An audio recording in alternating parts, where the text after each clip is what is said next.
Steve Holmstrom here, making a little video from the Drayton Valley area and sending this out to all my friends and neighbors who have been evacuated during this fire and may be wondering, why won't they let me go home?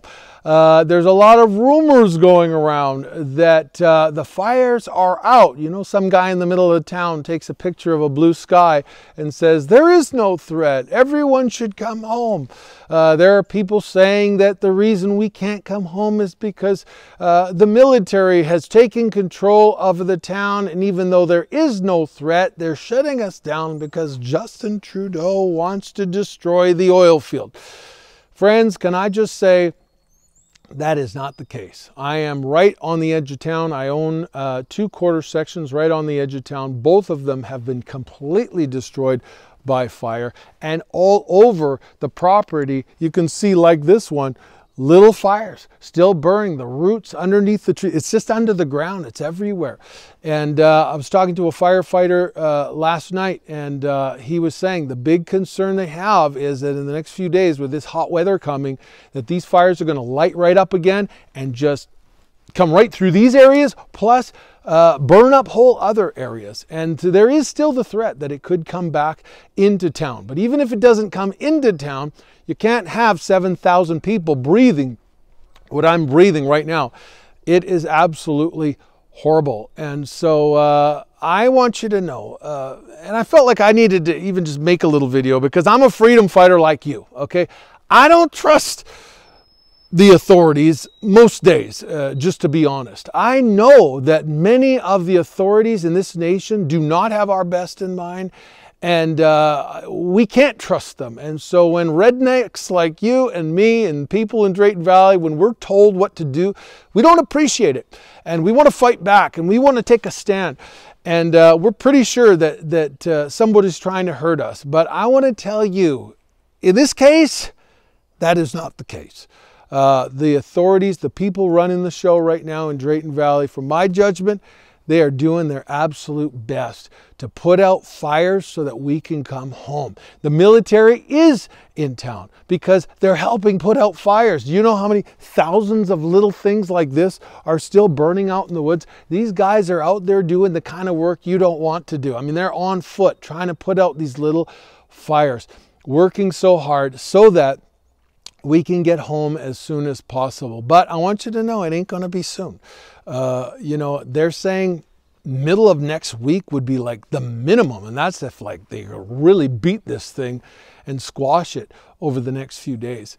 But it could be longer than that. And so we're going to have to be patient. You know, we don't even understand, people, I mean, you and I don't understand how hard it is to start up a town after you've shut it down for a week, okay? You know, hospital, it just takes days to restart a hospital. Grocery stores, all the produce has to go out and new stuff come in. There's just a lot involved that you and I may not understand about starting up a town. But I can tell you, this is not some government takeover. This is a devastating fire we will never forget. You know, this doesn't happen once in 100 years, okay? This is the big fire of 2023 in Drayton Valley.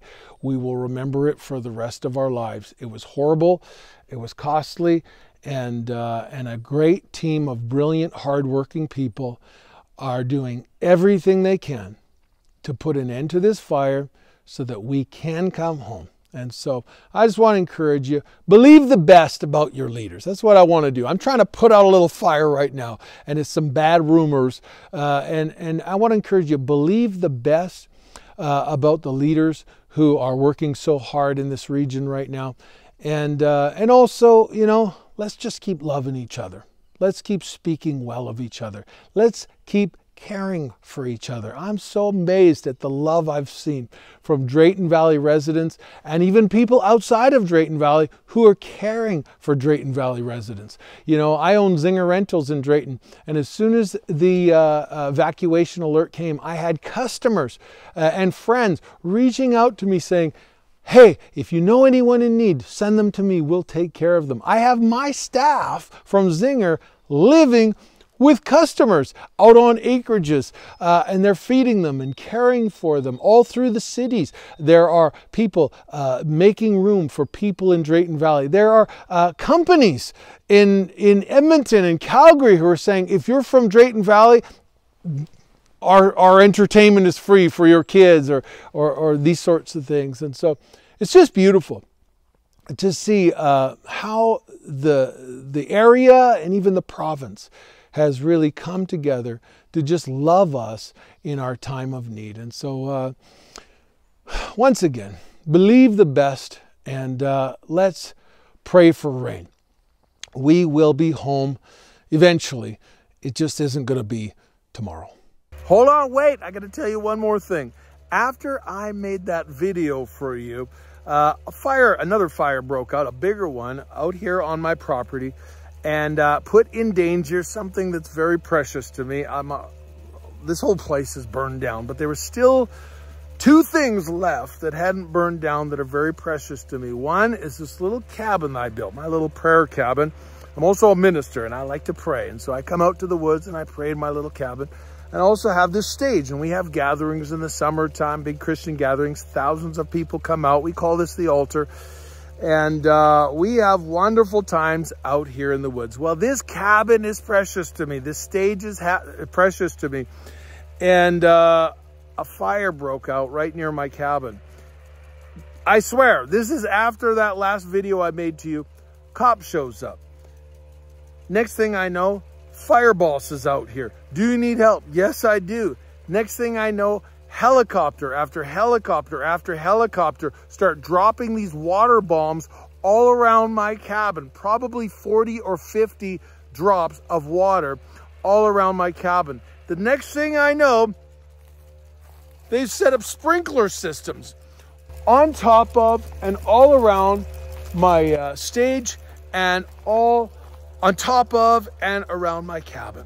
And so I just wanted to give you a visual, okay? For those of you who are wondering how real this is, fire is breaking out all over the place. I can point at 20 or 30 fires still cooking in the background. And so these guys have got a lot of work to do, but let's send them love. Make sure you send a note to the mayor, send a note to the fire chief. Find out who's been busting their butt out here in the backwoods to try to put out these fires, because these guys are working so hard. The military, oh my gosh, these boys are out. They're really working. I mean, they're out there with shovels, on foot, doing dirty work. But let's show these guys love, because they are busting their butts to get us home.